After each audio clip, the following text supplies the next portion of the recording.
Testing 1, 2, 3. Test 1, 2, and 3. Excellent. All right, everybody. Thank you for joining me really quickly here. Just wanted to thank everybody for helping us keeping this case going. It's been quite the journey, and I'm looking forward to the next phase of this journey here. I have tried to reach out to Detective Gummert again, and I will continue to try to reach out to him until we can get two simple answers about two of the most important things, I think, at this point, and things that will just, that he could quickly, within a few minutes, probably help us put these things to rest. The first thing, obviously, is the dog feces test. It's very important to know if dog feces tests were ever done or if they weren't done. That's the first thing. The second thing that we obviously want to know is, well, we want to see the image that was taken on January 17th that shows that there was a bullet hole in the living room ceiling. The police claim to have it. So all that we're doing is trying to get a clear answer and see if we can see it. That way, again, we can put another thing to rest and have some conclusive facts as to whether there was or whether there was not a bullet hole in the living room ceiling on January 17, 2015, when the police walked through that door, when the investigators walked through the door, when the BCA walked through the door, when sheriff's deputies, Dakota County Sheriff's deputies, there's a few of them too, and the medical examiner, the cleaners, everybody walks in the door and nobody sees this bullet hole. But the police make it very clear in their 94 pages of police reports, which are the full police reports. According to Detective Jim Gummert, we got all of the police reports associated with this case. But according to that, the police did later find an image that shows that there was a bullet hole in the living room ceiling on January 17th. Just want to make that clear. Hey Lori, hey She-Wolf, just started here. Just wanted to give people a few little updates. Hopefully Sophia and I will come back here tomorrow, as long as my schedule is okay and we still have power over here. Sophia is going to do another presentation, and I think you guys will really enjoy that. So I'm looking forward to it, and I know a lot of people are too. So just wanted to take a few minutes here to just kind of go over some of the new changes. The research documents, you'll notice that if you go to gregfernandezjr.com, you won't find any of the research documents right now. So you won't find any of my website right now. The website is basically down right now.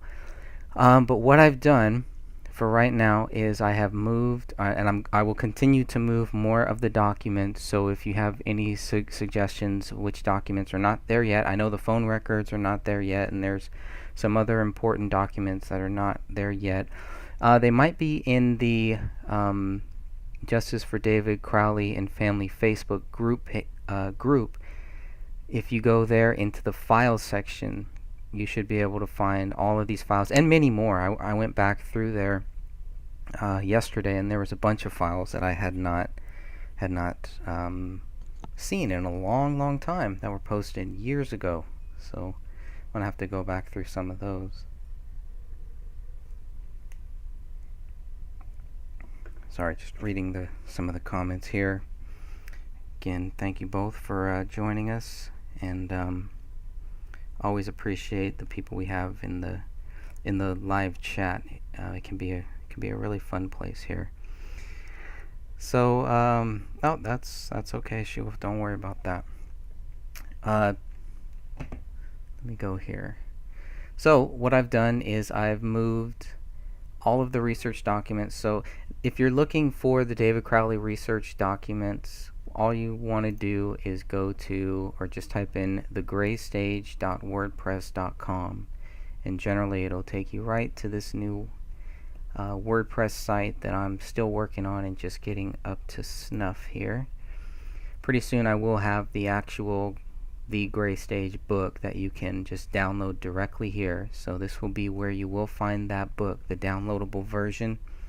And then the print version, I'll probably have a link to lulu.com or to Barnes & Noble and to Amazon.com too. All those will be there. There will be a worldwide distribution for the print version, and then of course a free download for the digital version, which is almost done. Just waiting for the artwork to be completed and a few other things there that I hope to have associated with this book. So just dotting some I's, crossing some T's, that type of thing. But I just wanted to show you guys here. This is how you can get to any of the documents. So if you are looking for the David Crowley research documents, you just go to your browser, whichever browser you have. Hopefully you have anything but Google Chrome. Chrome has just been giving me so many problems lately, so I don't use it. The search engine, I don't have the right one. DuckDuckGo is probably the best one. I don't have that here, so I'm still working on that. But so if you just go to thegraystage.wordpress.com, type that in, and generally it'll take you. Oh, look, it doesn't even take you there. Well, that's interesting. Huh. Well, maybe because it's still new. I'm not sure. Well, that's really interesting. Every browser, I guess, is kind of different, but wow. Okay. Might have to let me put it in up here.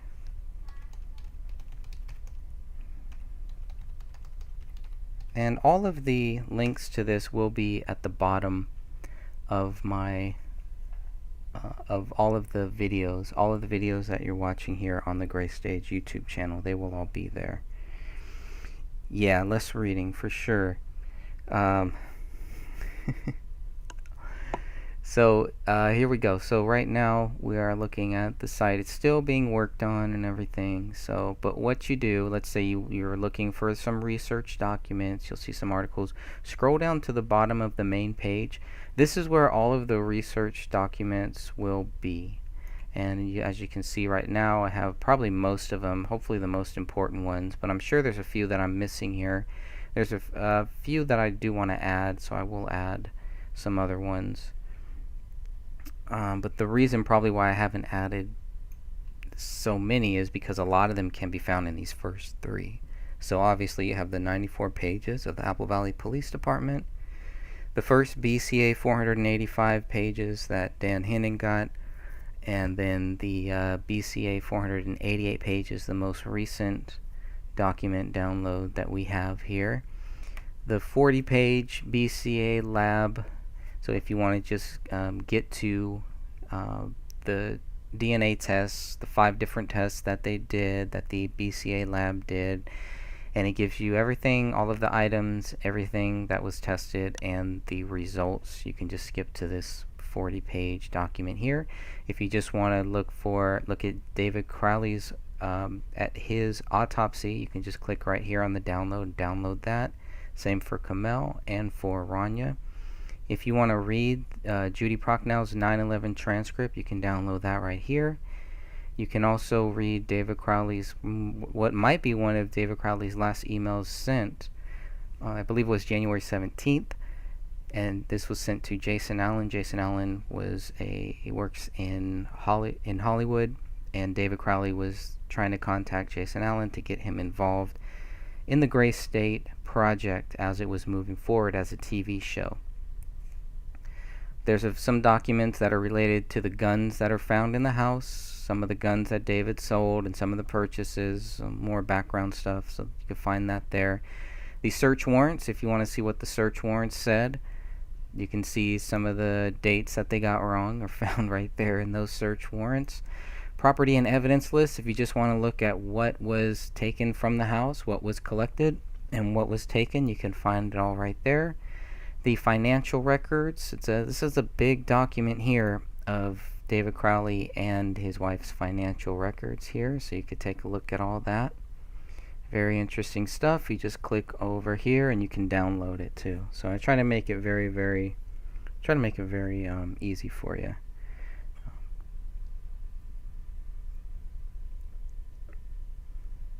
Let's go back. Alright, then we have the Equifax records. Equifax has recently been brought up. I guess Chelsea Clinton is going to be on the board of that, so I don't know. But the Equifax stuff is interesting. Then they got the 3 things related to Danny Mason and to David Crowley. This is the release agreement that David Crowley sent to Danny Mason to have him sign. What's interesting about this document, just really quick here, is the date. You'll look at the date. The effective date was to be August 1st, 2014. So I don't know exactly when this was sent to Danny Mason from David Crowley, but I would have to assume, based on this, that it was sent to Danny Mason before Ranya's 5th birthday party, right? So that's before the big gathering where all the Gray State team, where everybody was there. This date makes Ranya's birthday party, the tension that was always talked about Ranya's birthday party, this might be more proof that the tension was not between David and his wife. Maybe it was between other people. So I think that's just an interesting little note there. Then we have Danny Mason, the response letter to David Crowley. And if you've never read this, the correspondences here are very interesting. So this was September 26, 2014, that Danny Mason sent that off to David Crowley. I'll probably take his address out there too. There's no reason for that. But so you can read, they're going back and forth on that, on what to do with the Gray State, sorry. And then, of course, you have the email exchange between Danny Mason and David Crowley. And I can tell that this was from Dan Hennon. I think he posted this somewhere. And you can see the dates here, because the dates are very important. Remember, the last one that we just looked at that Danny Mason sent to David Crowley was September 24th. This is September 29th.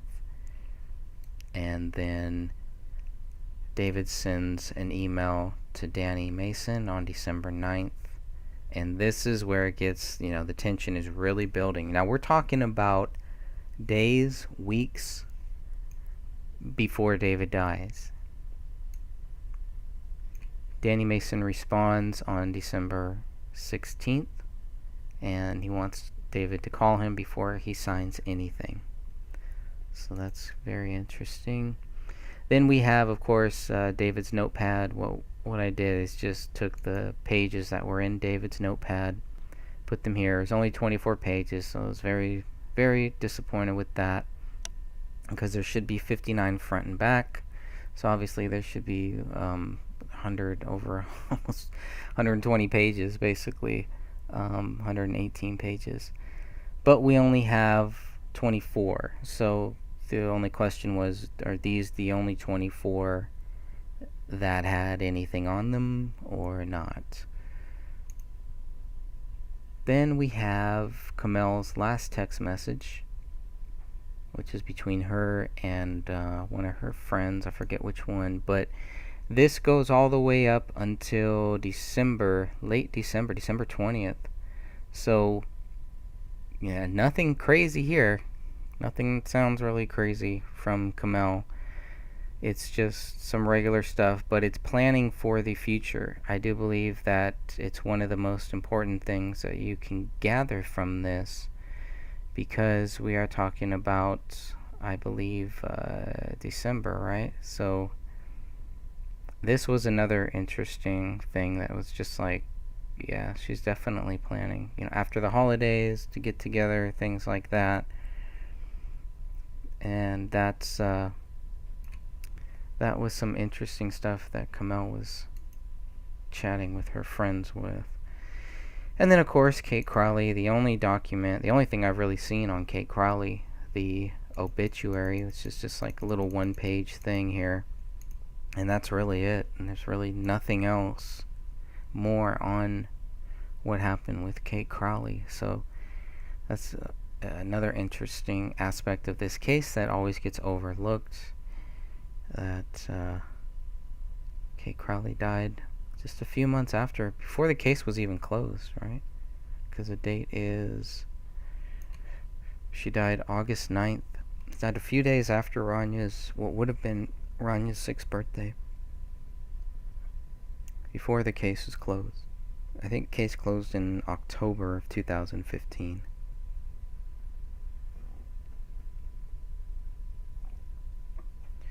So I just wanted everybody to know that if you're looking for the documents and you can't find them anywhere, you can always go to thegraystage.wordpress.com and you will find them here.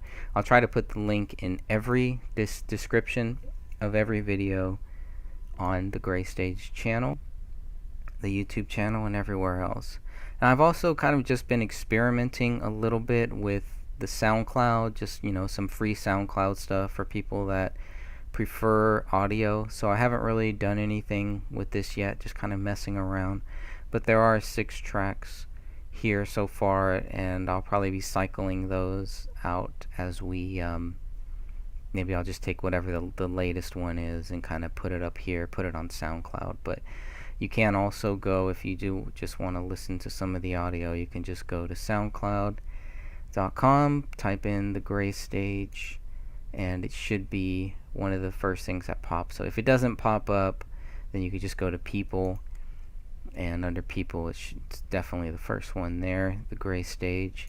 And I'll be adding audio. I don't know if I'm going to do new audio content or just audio versions of videos that are made.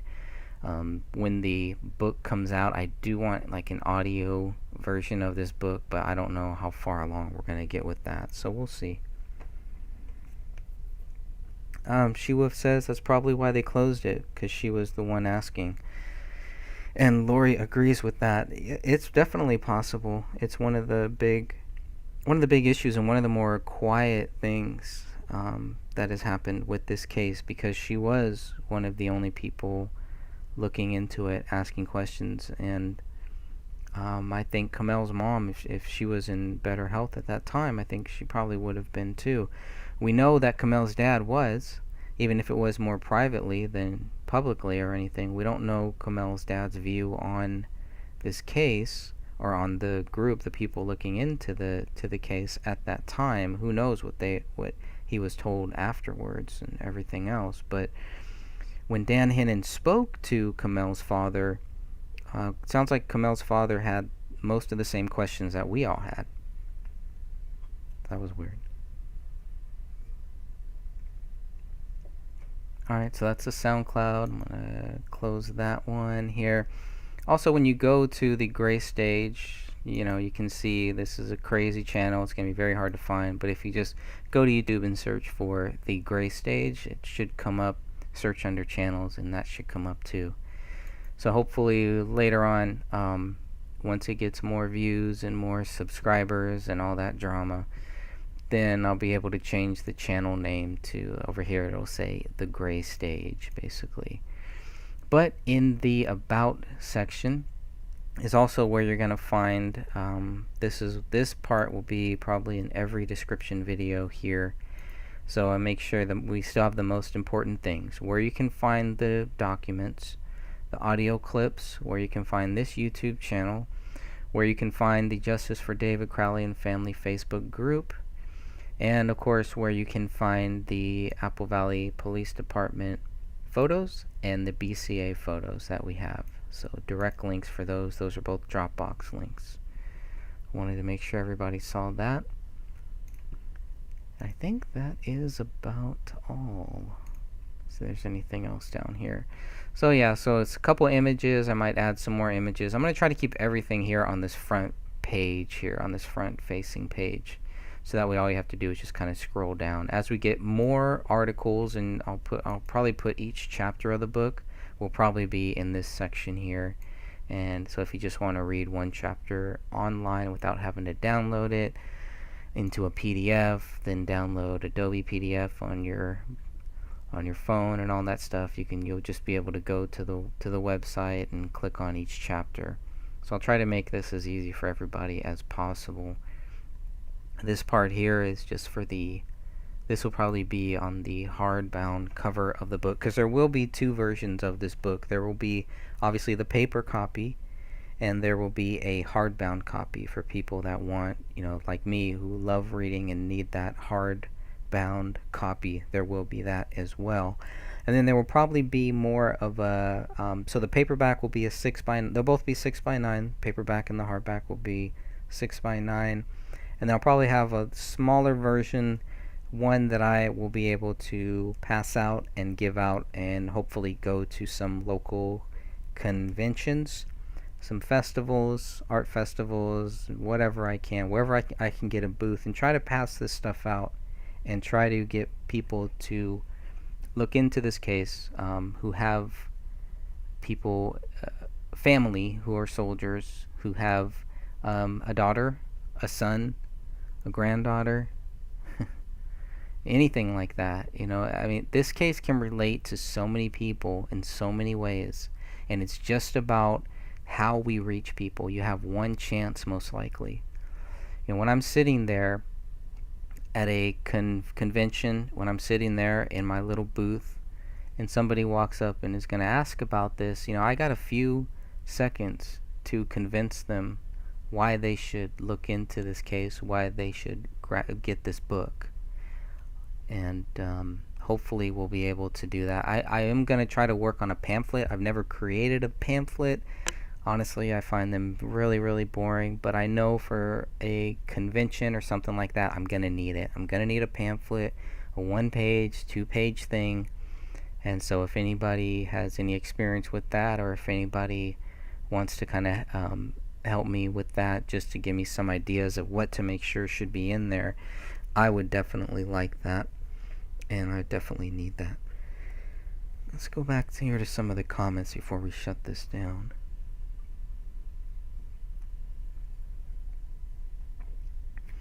Lori asks, has anybody ever talked to the Alam family?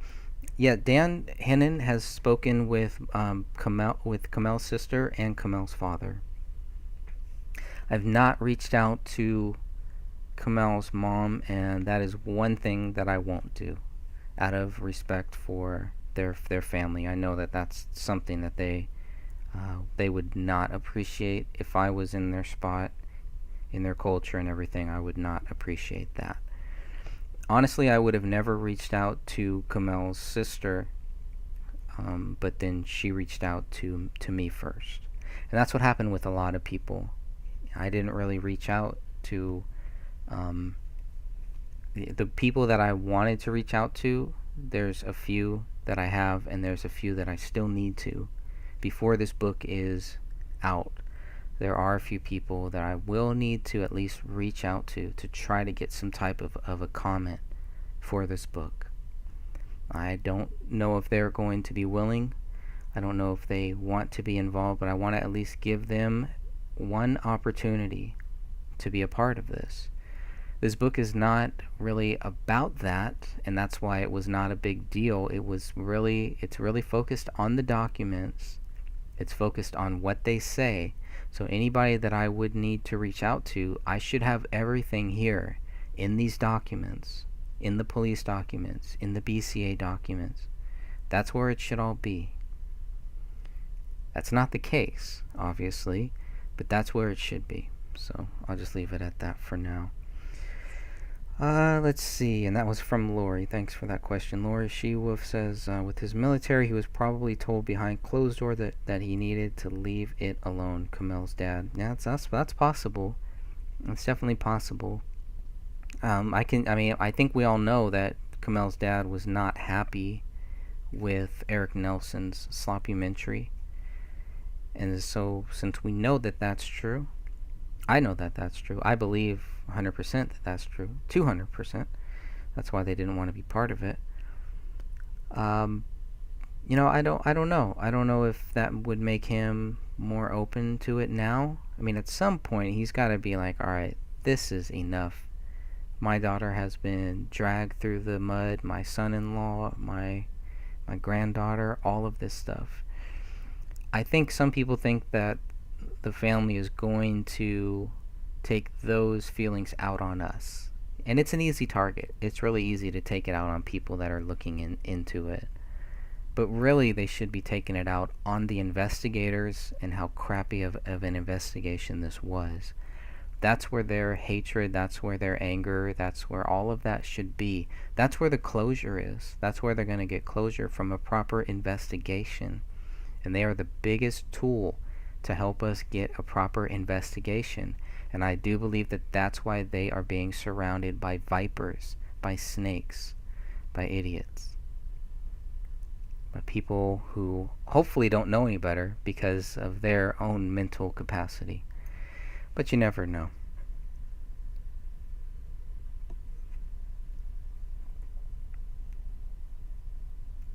Let's see. Shulf also says, I have a feeling Kamel's parents know what happened. That's possible. Highly possible. And Lori says, I think so too. They'd have to. I think that's why they aren't talking. It's fair right there. Makes sense. Makes sense. I don't know if I 100% agree with it, but I think that's it's a very valid points there. And things we'll keep an open mind to. Let's see. Shio says, I have experience in throwing pamphlets away. Alright, good. Then you're gonna be one of my test subjects here. When I get the pamphlets, I'm gonna send them your way and see how long it takes you to digitally throw it away. So that will be the big challenge right there, because if it's done right, it might cause some people to look further into this case. If it's not, then it's going in the trash. And that's just the way it is with those pamphlets and everything. Like I said, at these conventions, I don't know if any of you have ever been to any or ever been on the side where you're in a booth trying to get people to come to your booth and to look at your products and to discuss the stuff that you have on your table. But it is one of the most difficult things, and I'm also like that. I'm not a pamphlet person, so if you hand me a 4-page pamphlet, I'm probably not going to read it. If you hand me a 4-paragraph pamphlet, maybe there's a better chance. Now, if somebody gives me a book, chances are I'm gonna read it, but you just never know. So we'll see how that goes. Let's see.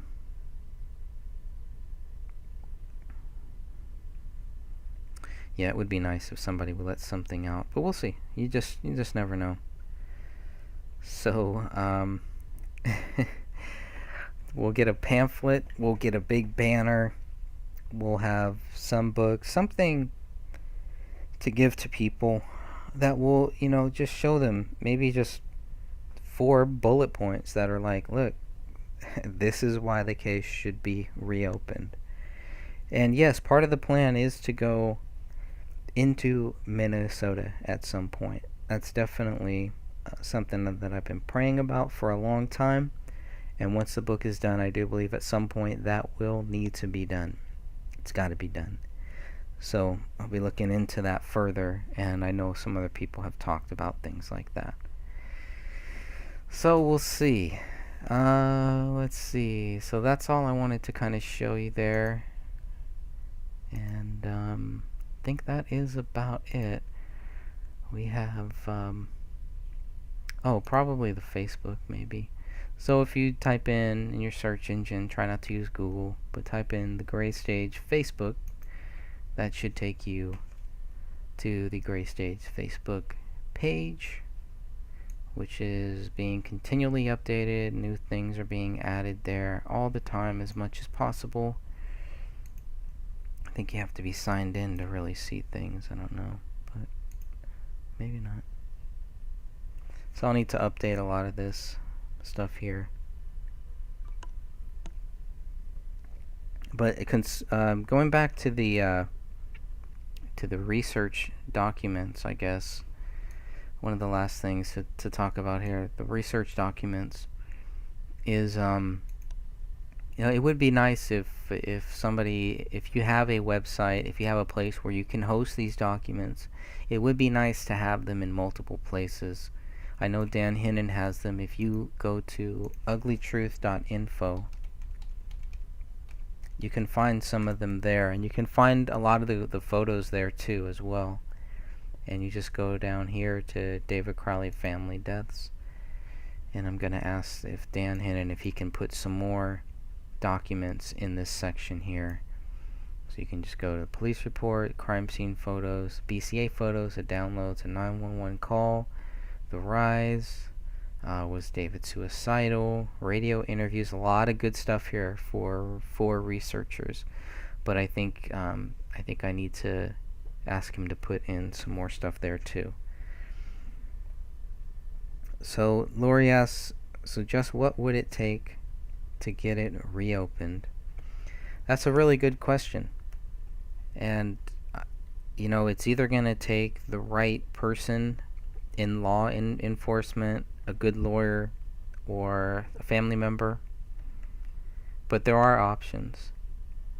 And that's where a lot of the conflict is coming in, because obviously there's people out there who don't want the case reopened. And if it was, such a open and shut case, it wouldn't be a big deal. But there are many of us who do want the case reopened for good reason. And all we have to do is let that reason be known to the right people. So there is no clear answer. It's whatever God's will is. But we have options, and there are things that we can do. And as long as we're not just giving up, as long as we don't stop trying to do something, I think that will be one of the biggest things. So even with everything that we've found, it's just getting it into the right person's hands. That's really it.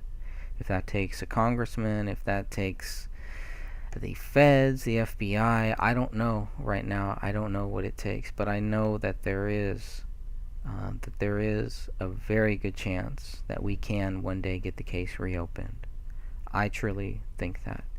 And it's not going to be, me. It's not going to be us. It's going to be getting it into the right hands of somebody who has the power to reopen this case.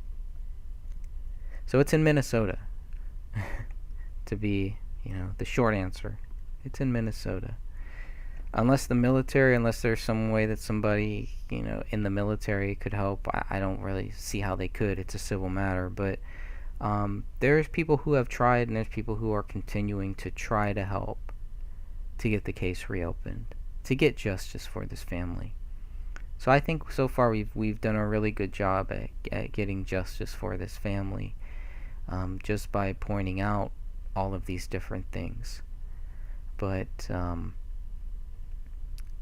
as far as in the record books, in the legal terms, and all that mumbo jumbo, yeah, it's gonna take a lot.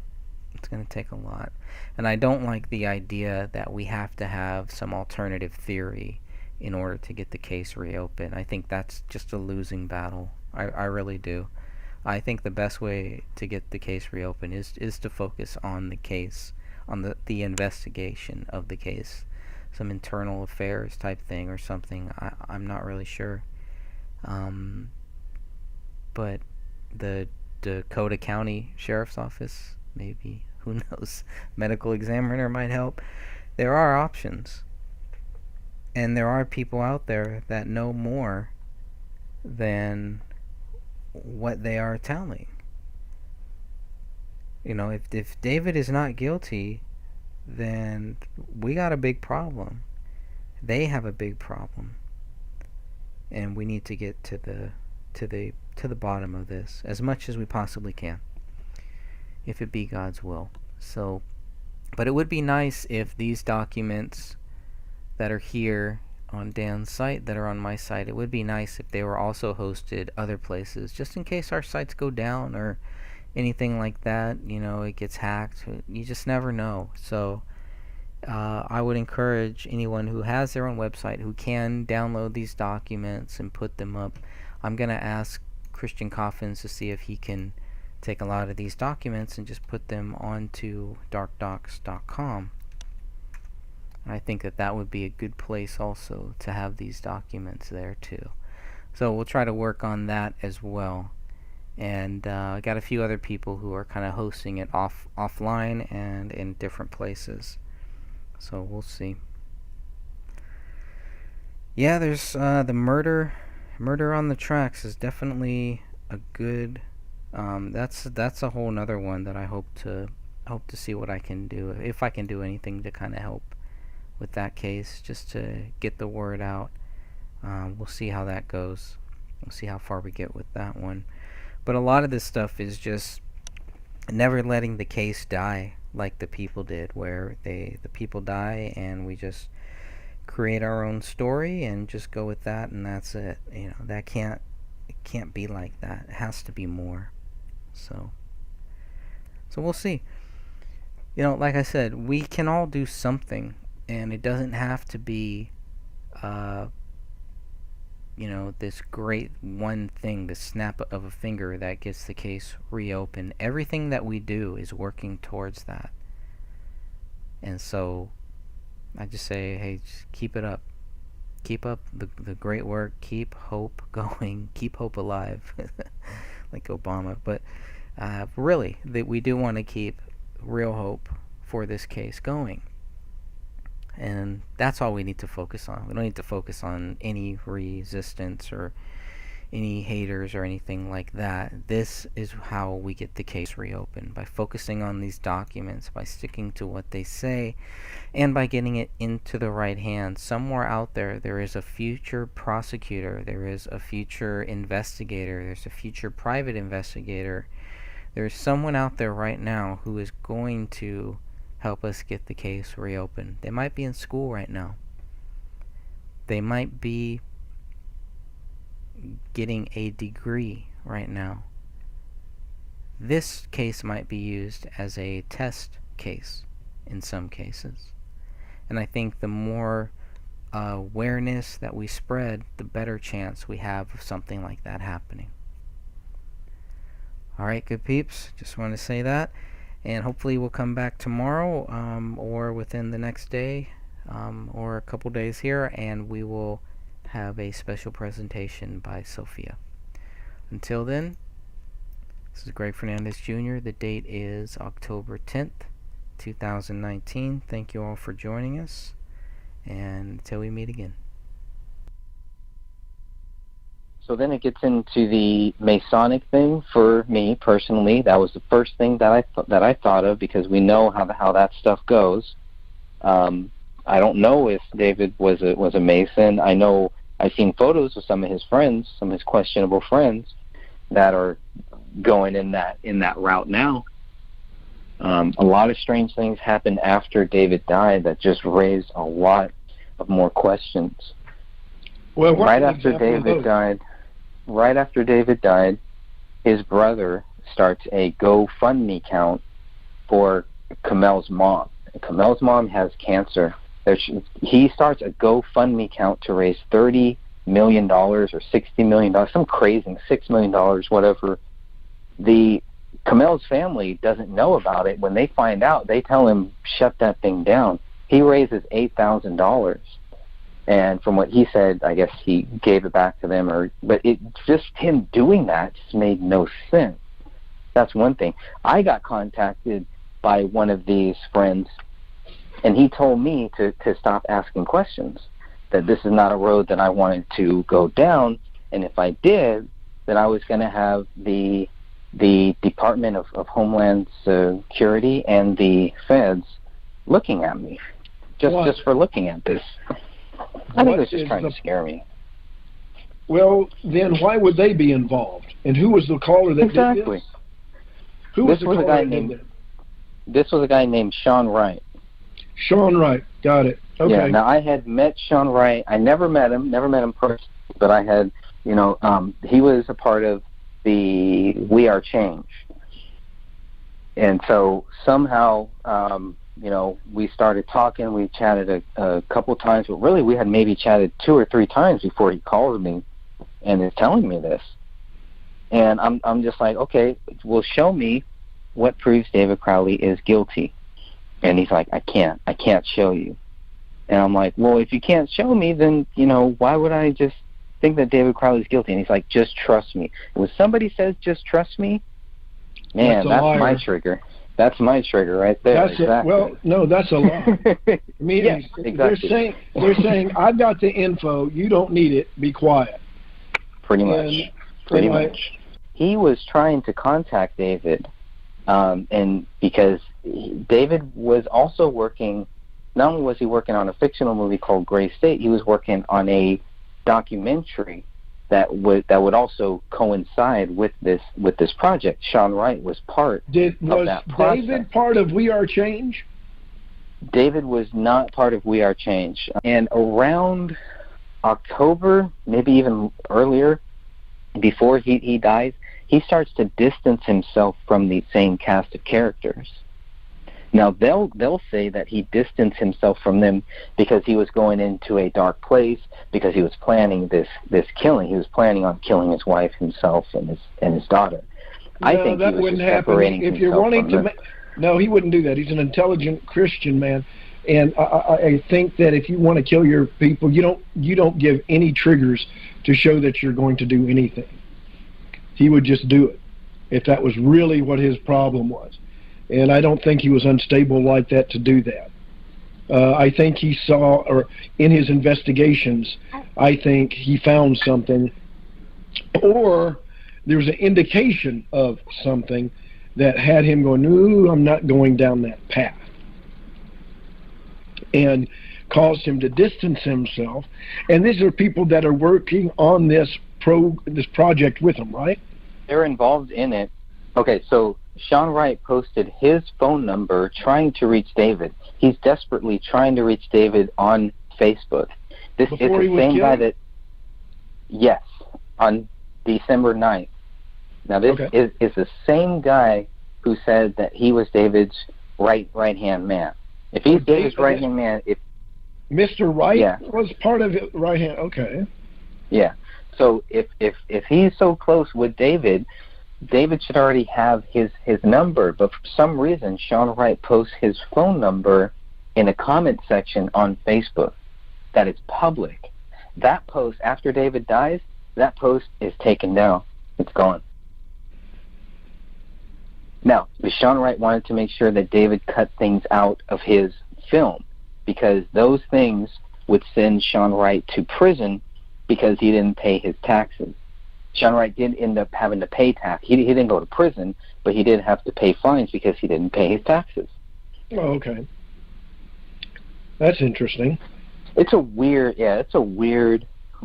thing. It's a spider web. So I'm just trying to find out who the spider is, Sean Wright seems he was really tight in the mix, and he's the one that warned you. That that's a double-edged sword, and it brings up the thing that I told people back in We Are Change and the meetings that we had. Believe me, if we get into this, there will be trouble. Sean Wright seems to represent that trouble, and maybe he was a plant on Mr. Crowley's little system and wanted to, end the production, so to speak, to keep it from airing. I don't know. But is Sean Wright that? Or is Sean Wright one of the representatives of those who wanted to shut it down? Maybe Homeland Security. There's a lot of people in government that doesn't want some of this stuff that we dig into or talk about produced or put out there for certain reasons. Maybe it's who it's connected to. Generally, that's the big one. Who, what, when, and where. And other reasons being that there are those who are in prominent positions who don't want to lose their power, too. Not so much money or anything like that, and they don't want to go to prison or end up on the case of being executed themselves. So the issue is, was this a government action? And like I said before, Congress can authorize certain ones to take government actions, and there's a handbook that goes with that, and there's a way and a protocol that goes with that, and there's some expectations that go with that. And when these things are executed, it is with impunity. The person doing it goes away, or is taken care of in such a way as to not be indicted in any way for the matter, but to make it look like anybody else or a suicide.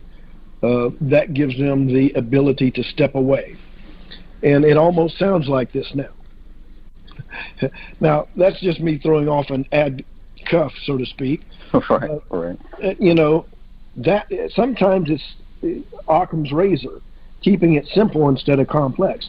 Somebody liked his movie, who was working on it, passed on his other data to other deals, and they're saying, hey, we can't produce this because he's got the rights, he's going to know what happened, and you're tied to me and I'm doing it, all of a sudden he's going to know who did it. Could have been simple like that. Could have been Mr. Wright that was passing it on to other people, and they said, we need to deal with this, we need to make it, but you're taking from his stuff, we're going to get busted for this. I think it's good to just kind of go through these different theories and just go through and kind of play it out of, okay, well, it could be this, could be that, because that's when you really start breaking it down to not what it could be, but then to what factual data there is. Tied directly to what he was doing. And then you have this guy that comes in and adds extra information, Mr. Wright, and then is warning you. Well, who knows? It's like he was I felt like he was trying to throw me off track, in one sense, obviously, and a lot of things that happened after, I felt like it was meant to throw me off track, to get me to focus, to look over here, not look at the man behind the curtain. Yeah, that was my feeling. Sounded like a scare tactic, not a reality. Yes, correct. And he's got to be careful doing things like that. Speaking for people that he does not know, even if he's involved in interagency things. Even if they tell him to do that, they got to be careful they don't have him marked. Would not be a good thing for him. Especially if he is involved in something like this and has done anything, he's a loose end to them, possibly. Right. But, you know, and being that he's done something like that, drawing attention to himself, there's two doubles on him there. And if I were in his position, I wouldn't do anything like that. I wouldn't warn you off. I would just give data that would make it appear something else versus being a scare tactic heavy, which is what he was trying to come off as. You know, if you're a Chihuahua, you don't try to act like a German Shepherd, is my motto. And I'm a Chihuahua. I'm not out there going, you know, we're each protected by the Father to the extent that we give him the glory and that we subscribe to him. If we start acting like him, like we're the heavyweight, he'll bring a heavyweight in to show what heavyweight is. And I think that Mr. Wright may have had some intent in scaring you off. Did you ask him why he was doing it? Yes, I did, and it was just a BS answer. I think, you know, it was like he was helping me. He was trying to make it seem like he was helping me, but as soon as he realized that I wasn't going to back down, I was thinking, okay, as soon as he realizes that, I'm going to see a flip of a switch. This guy's going to go from nice to being nasty, and that's exactly what happened. And that's a ploy. They try the nice tack, then they go, now I'm serious. Don't do this. Or you know what will happen is what they're indicating. And right. Like I said, when somebody does that, either he has it or he doesn't. That's something for him to think about. If he has it, then if he makes a threat, generally they give an admonition with the threat. An admonition is a physical presence of somebody or something or somewhere that indicates my threat is real. And I don't get that from Sean Wright. I don't get that. And I've had people threaten me who did have the weight to do it. And you have to listen to those people and give them credit where credit is due. And I had two men that visited me, I told you about, from the government that said, we have a problem with you in your past. And I listened, and I gave them correct data, and then they left me alone. Because I'm not anti-government, but I am anti-evil in the government. I'm not against the NSA, but when they start doing things which are in opposition to the purpose they're there for, then they've got a problem. Then they have to worry about a lot more than poor little old me. And there's a lot of people in government that are watching them, the CIA, and they don't know who they are, but they're there. And they're ghosts, and they don't sit there and tell anybody. They don't do it because they're independents, but they'll click together occasionally. But those things they do not know. And the supporter of those is the one they don't want to face. And it's even Satan himself. Come on.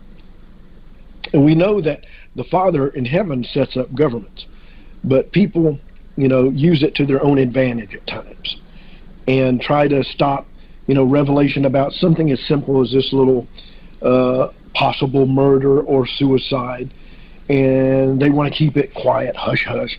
They have to understand there's something greater at work here than people. As we have to deal with principalities, powers, and darkness in high places, so do the darkness have to deal with the one who is over all the principalities, powers, and darkness in high places. They have to think in reverse a little bit sometimes and go, ooh, wait a minute, I too must be very cautious, because I could end up where I think I'm putting somebody else, Sean Wright or anybody. You've had threats before, I know, like that one. And where has it come to? Well, thankfully, prayerfully, and by the grace of the Most High, nothing has come of it. Now, when it comes to the point that the evildoers want to get rid of all Christians and all this investigation, they will come after us, and eventually they will succeed. They will remove us all. Then they'll think it's all happy and good.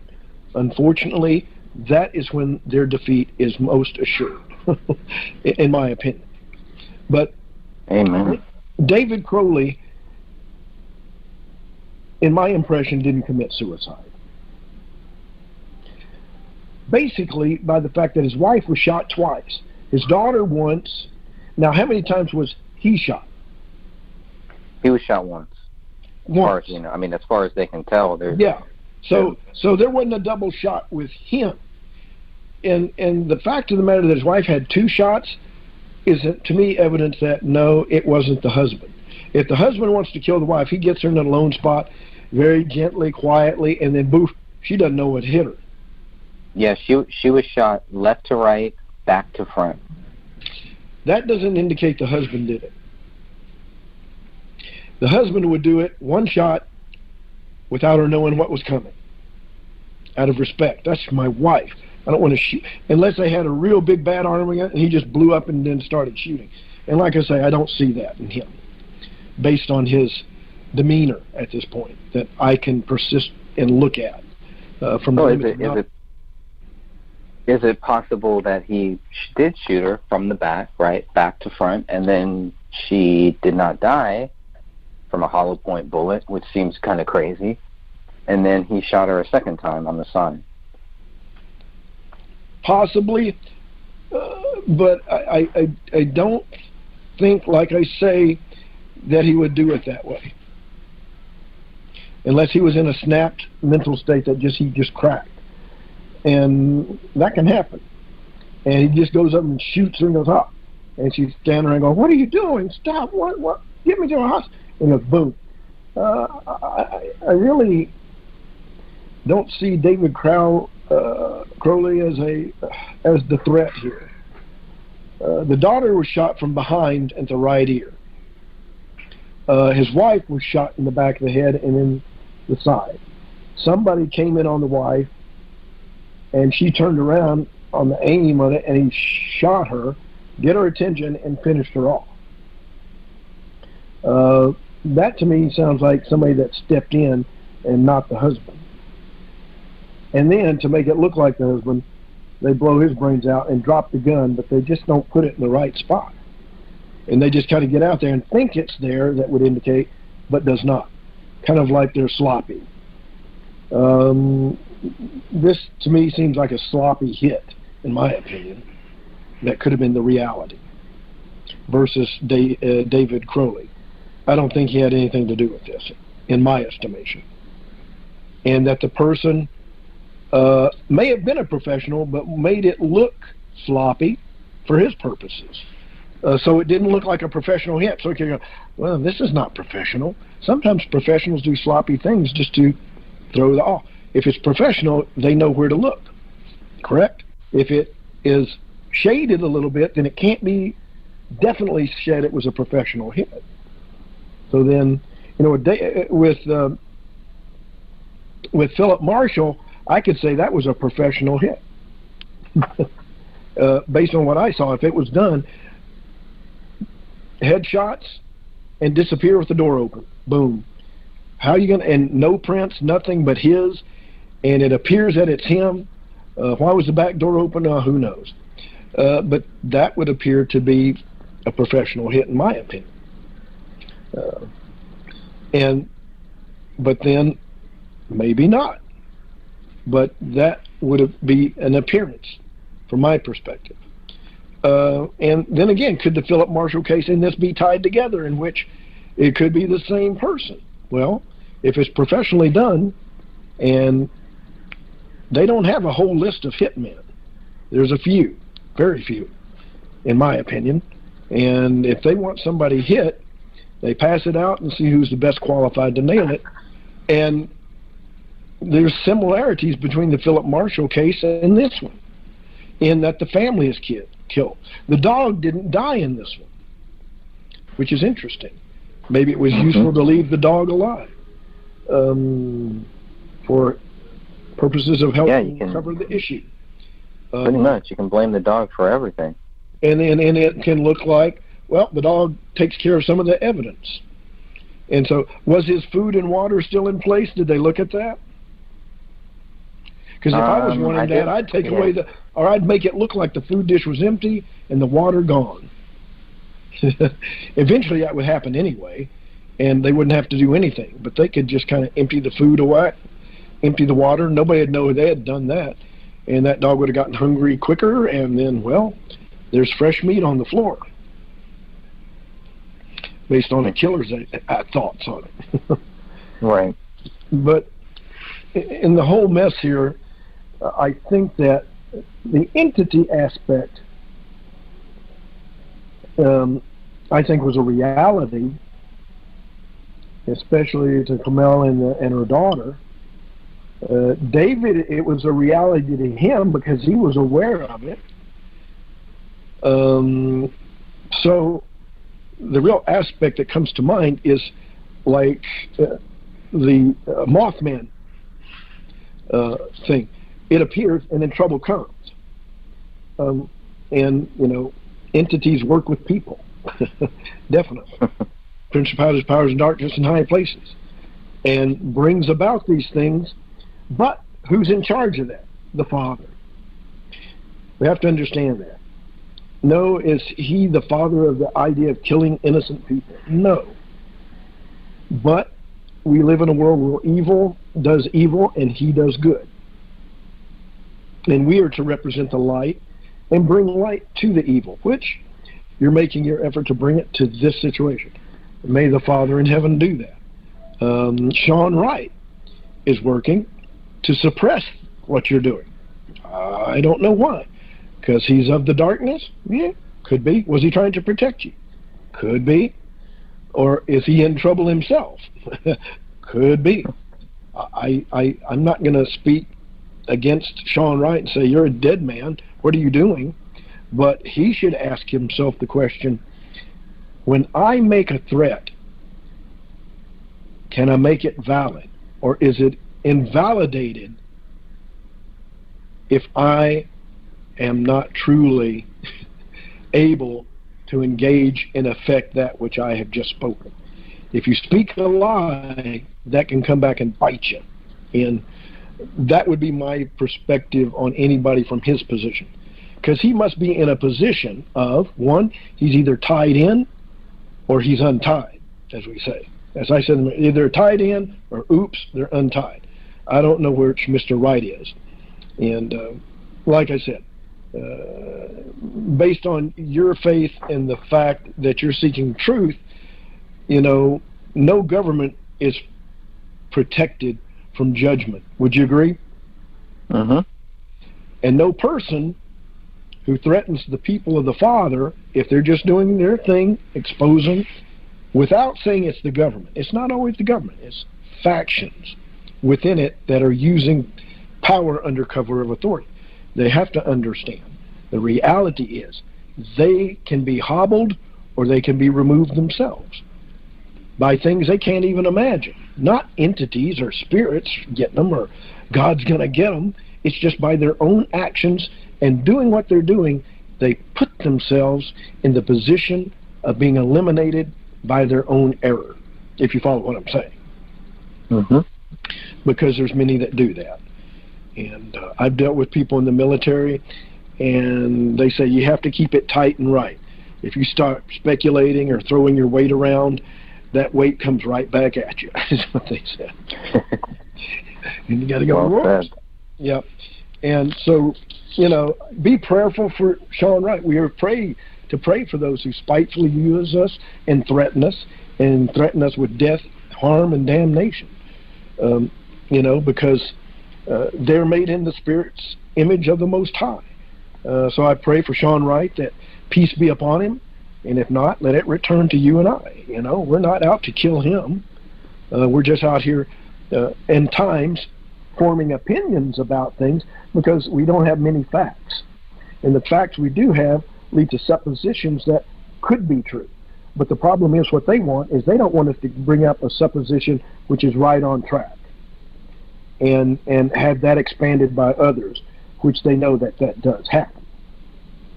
So I don't fear, you know, him. You know, I don't fear Satan, but I've dealt with things that, you know, bring me pause many times. And, you know, can Satan appear in various forms and scare the crap out of you? Oh, I'm sure he can. He's very subtle, and he doesn't do it a blaring in your face thing. He makes it in the shadows, something you see out of the corner of your eye, or something, and let your mind bring it to the fore. And we humans are so good at that, based on our fears or troubles. And blowing something out of proportion is a human normality, I think. And so we got to be careful here, even with supposing and looking at these facts that we do have, not to deduce something that, with all intents and purposes, is just not true. Evidence indicates 3 people died by one gun, which was not in a position indicating suicide. That's what I deduce, which then indicates, with other evidence that I see, that it was somebody else who made it to be like a suicide, but it doesn't really fit suicide. Because if David Crowley wanted them dead, he could have done it so much simpler, so much easier. And if you want to kill somebody, if you do it, you put your daughter to bed, or you come up behind her gently, hi honey, boom, dead. Oh, and the wife comes, oh, I saw that, boom, oh, and then shoots her. There's that scenario. You know, she sees him shoot their daughter, and then she goes, what are you doing? Shoots her, as you were saying, and then shoots her in the head and then kills himself. But again, the gun does not support that. The gun does not support that. Again, it falls to that evidence being where it is not possible that it is a suicide. Unless they come up with the magic, you know, bullet theory like they did with Kennedy, which is ridiculous. So the reality is these people were murdered. And there needs to be an investigation as who benefited. Somebody in their project, a $33 million project, yeah, somebody wanted that. And I think that it comes from that angle and would need to be investigated to put that out. So somebody in that movie project had more into this, and they wanted David out of the way, in my opinion. That could be, and that's what we're here. We're going to keep researching and keep, going down every avenue until we figure out what really happened with this case. True, and they say that there was no forced entry. Doesn't mean it was somebody they knew always. People are able to get into houses without forcing it, especially professionals. Right. Professionals get in, and they watch to see the appropriate time to get in when there's little activity. And they can wait hours or days sometimes to get the right opportunity. They can be within the home, hidden, very carefully, and know when to act. Maybe that's what happened, and he got caught and had shot the girl, shot the wife, and David runs in there, he finishes her off and gets her. Hey, I don't know. There's, 1,000 different scenarios that could fit how it happened. But the one problem, it comes back to that gun laying on his left side behind him. Was it behind his left hand? No, it was actually a little bit underneath his left hand. Now, David was also, his arms were spread out in a crucifix. Oh, so they were completely spread out. They were straight out, and the gun was a little bit south of his left hand. That's his left hand. Yeah, it's weird. If you want to see it, I can send you a picture of his left hand. There's the key. Nobody who shoots himself falls like that. Right, and on his left hand, there's nowhere that it looks like where maybe the dog might have moved the hand or stretched it out there, because we do have a couple images of the left hand, and it doesn't. You can totally tell there's no dog that has been on it. Definitely, this is a murder. Already know the conclusion now. This was a murder. The bodies were staged or made to, and based on the lividity and pools of blood, they may have been killed somewhere else. But does it look like they were killed in place where their bodies fell? Yeah. To me, yes. To other people, no. What did other people's disagreement come from? They think maybe they were killed somewhere else, maybe in some other room, and that's why there's not that much blood in that living room. Okay, if there's not that much blood, if you blow somebody's head about, you're going to get a lot of blood. Somebody, you blow their ear, a child, you're going to get a lot of blood. If there's not much blood, yeah, this might have been a hit carried out elsewhere and they're dropped in their home. How that would have worked would have been a lot of work and would have been very difficult to carry out. It would have to been done, in my opinion, in some other part of the house. Did they find any blood or indication of that in the house? Not really. They found, I think, one little blood spot on the hallway, in the hallway wall. They found most of it was just found in the living room. So there was a little blood in the hallway. Yes, there's one fingerprint, just one kind of fingerprint. So that wasn't his or his family's. Okay. I don't believe it was tied to him. I mean, it was obviously somebody's blood. I think it might have been I think all of the blood that was found in the house was mostly his wife's. Interesting. And not much of his, though he had his head blown off. Correct. And she did too. I mean, when I first read how the bodies were found by the cops are saying both of their heads are missing. So it's That's not different. Missing. Yeah. That means the heads were found. Then, yeah. Well, then I asked them. We asked them were the heads found? Were these missing body parts found anywhere else? And the answer was no.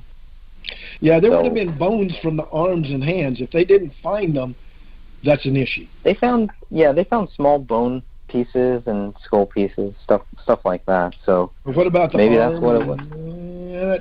No arm, no indication of that arm. I don't know. I mean, I don't know. It's crazy. This is definitely smelling more and more like the police didn't know what happened, and they don't have an explanation, so they have to just come up with one.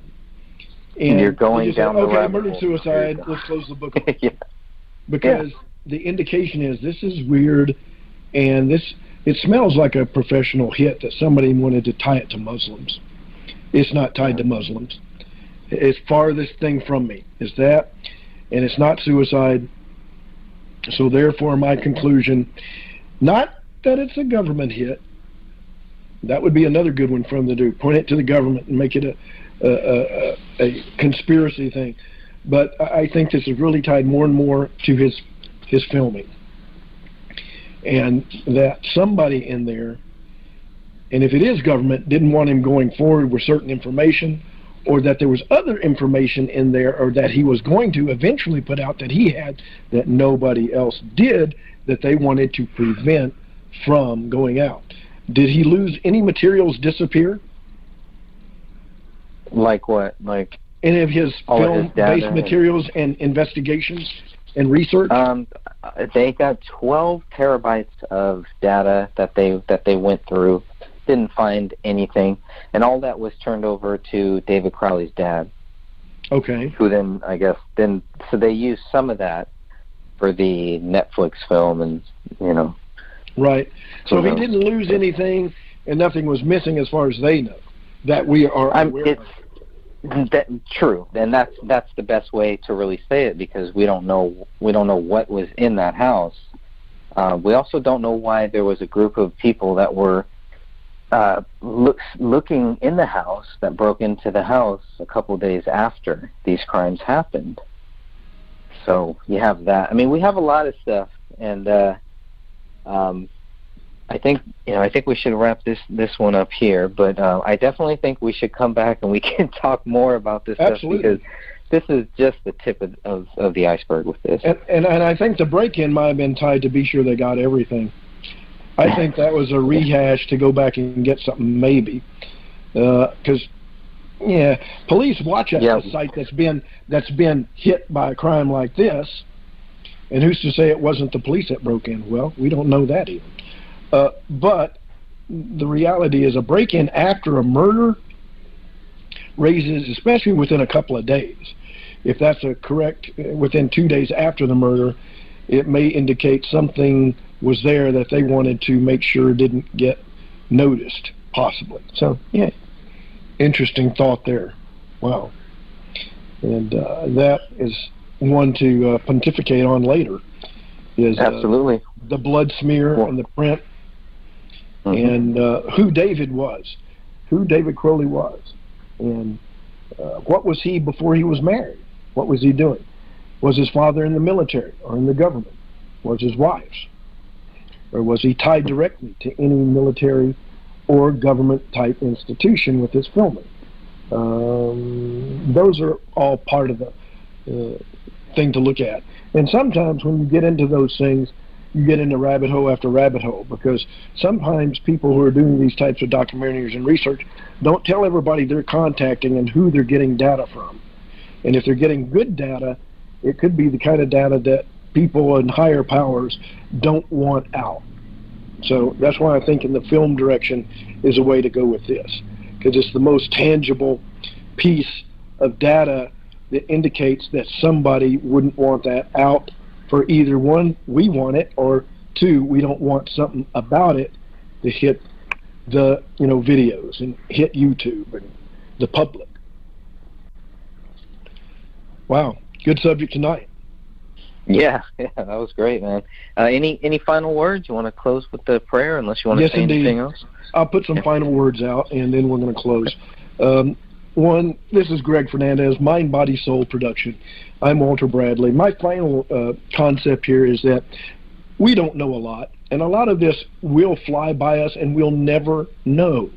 But there is one who does know, the Father in heaven. So, like Sean Wright threatening Greg, or anybody that threatens, these things we deal with daily. And we deal with principalities, powers, and darkness in high places. This is what it's really about.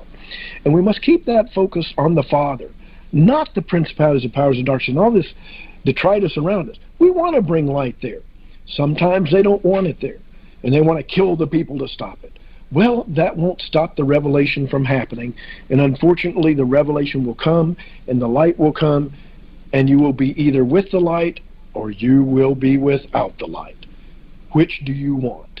That's a question I ask you who suppressed the light and the truth. Think about that, whether you're Sean right or Sean wrong. Isn't that a question? Well, I'm going to close with prayer now and put it to you, Father. Heavenly Father, I thank you for Greg Fernandez. I thank you for this life, for as long as I live it. And Father, I just pray for all the family there and for us here to protect us and keep us to the time that we must go. If we go being crucified, so be it.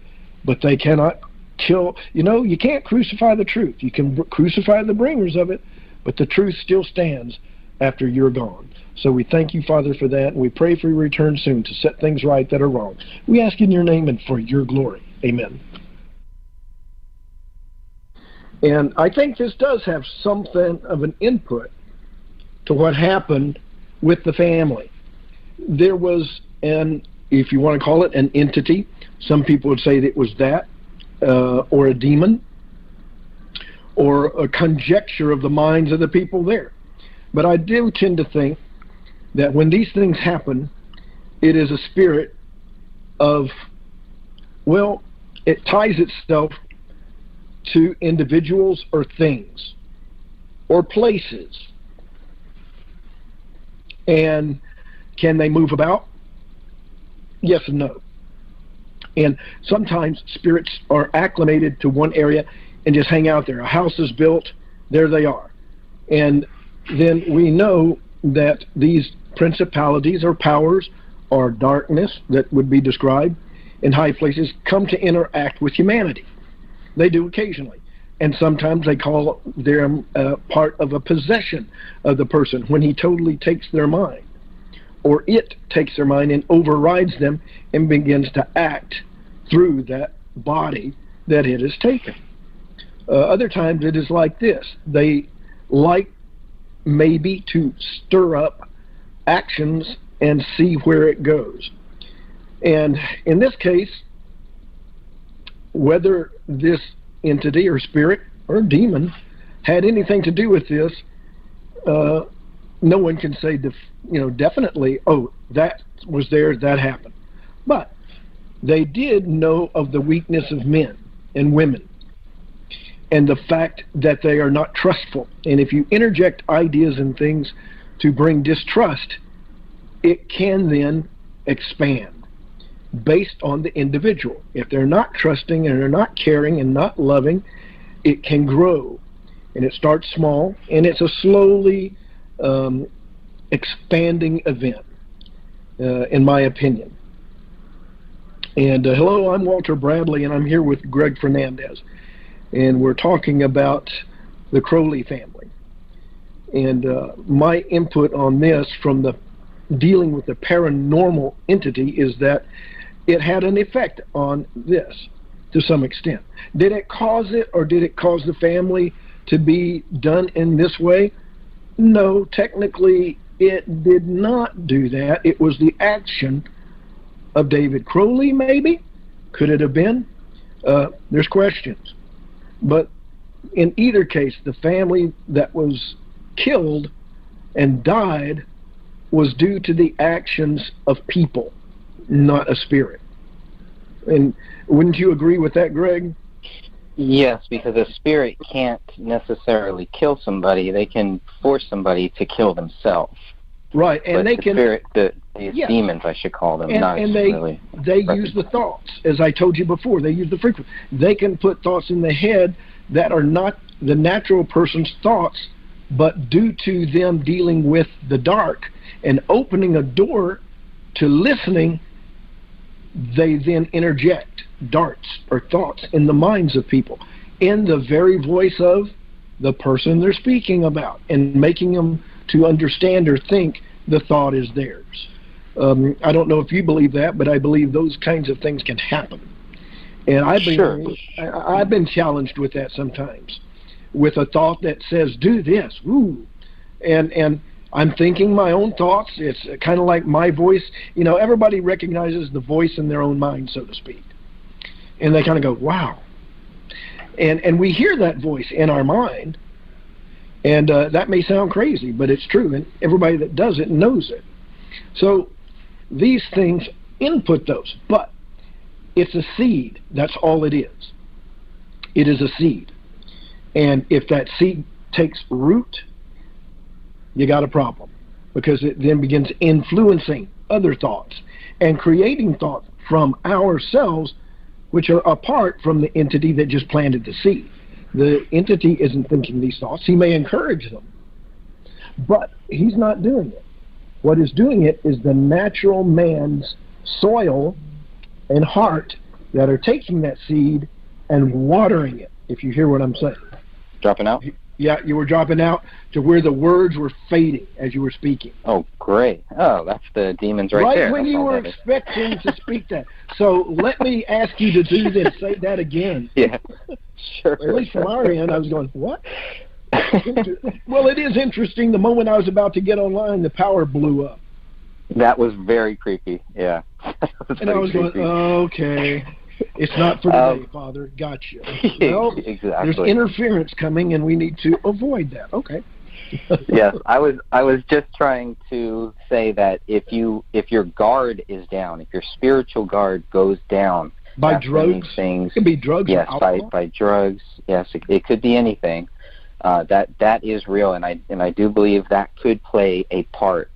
I don't believe that played a part in this case, because when they came out with the toxicology report, there was nothing weird in there. There was no drugs. There was nothing like that found. But the whole theory, even of this demon, even talking about it, it's something that you can never really prove. There's no way that cops or anybody are ever really going to prove that it was a demon that might have taken over somebody's body, or maybe a physical presence that killed all three of them. But I mean, it's going to be almost impossible to prove.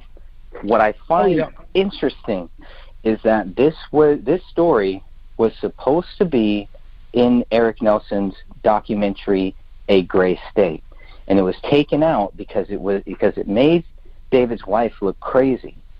And there are certain people that are trying to make this into a pact theory, that David and his wife had a pact to kill themselves and kill their 5-year-old daughter. And the evidence is just not there. It's not there for that. It's not even there for David. They can't put the gun in David's hand. They claim David wrote 3 notes in 3 separate rooms. One was written in blood, in his wife's blood. Now, there's also the only other satanic, well, there's a few other satanic things in there too, I guess, but they had a Bohemian Grove statue. The Bohemian Grove Owl statue was in David's house. I found that on. He's on his way. This trailer back in 2012 does really good. It's creating a lot of buzz. Up until his death, he was working on making this into a feature film first. Then they were going to turn it into a TV series. So the final goal was to turn this into a TV show. And they were working towards that up until David died. Well, that's interesting. So, it goes back to the bamboozle issue. Yes, it's very similar to the Philip Marshall case. and I was just thinking, yeah, I'm familiar with that case. We've talked about it. And I looked at that, and at that time I played devil's advocate. I was saying, is it really what we think, or is it as it looks? But as I say, nothing is as it appears. And you have to find the facts to see if it's really true. And one of the things that really, when somebody wants to get away with something, they have to do 2 things. It's either 1 or 2. It's an accident or it's a suicide. It has to be engineered to work well in those 2 things. If they do it well enough, it can be a quote unquote open and shut case. And one of the things with David Crowley that's interesting is why kill? There's with a murder, and why would there be a pact between the 2? I want to know. Why would David and his wife Comel want to kill their daughter in a pact? Now, they, as far as this presence, where that happened was at a different place, so it didn't happen at the same place they were killed. That's key, Because generally there are entities that follow families, which is considered like a generational thing. Whether they're always active, I don't think that's true. At the very end, he was in line with a project that was budgeted for $30 million. So this project was budgeted for $30 million that they were still working on. Everything was still in progress. Yeah. But David had two other people helped him with this, and he had to get those two other people to sign off on it, to sign away their rights. One of them did, who was a soldier, a family friend that grew up with David Crowley. The other one didn't. It's hard for me to think if there was a presence in this house, if there was something that followed them there, it's hard for me to think that it's not involved in this case somehow. Well, it could have been, but like I say, because spirits can kill. Spirits can kill. They're real. They can, dependent on the amount of investiture the person has put into it, spirits can appear and appear as somebody or something, like this dark entity in the corner that the daughter was seeing, and then the mother. Did David ever see it? He was aware of it and was praying, so I assume he was a Christian. Yeah, and I was going to ask you that too, because there's been questions of, was he a Christian? Was he not a Christian? Was he, kind of just a wavering Christian? But whatever he did, if the story is true, it just proves that how powerful the power of prayer is, and that's the only thing that really worked. Was to say prayers. Do you have any idea what prayers he might have said, or maybe he was just reading random scriptures? I don't know. It said he did some scripture reading in the room where the appearance was, and there's several scriptures that you can use. I don't know what his particular focus was, but it would have been those in which maybe the Savior would be present in the scripture, how he commanded them. And he may have said, in the name of Jesus. He may have used that, but he had to be careful. As you know me, even my niece, and I'm not going to mention her name, has had dark entities with red eyes. I speak to her in counsel. She was wanting me to come down there. There are physical altercations with these entities. They attack and pinch and hit. And I've talked with her with the counsel that I've given her, and it's decreased. And the counsel is always go in with the word, pray to the Father first, and then ask for the words to say, and then go in there not to confront them, but to just send them away. And that you do not want them to play here. You understand that they are people. They think just like you. They hear, they understand, perceive. And we must sit there, not consign them to hell. They know where they're going already. All you do is speak the command that we don't want you here. And to deal with anything that might invite them in, stress of unbelief, anger, contention, like the whisperings in Comel stirred up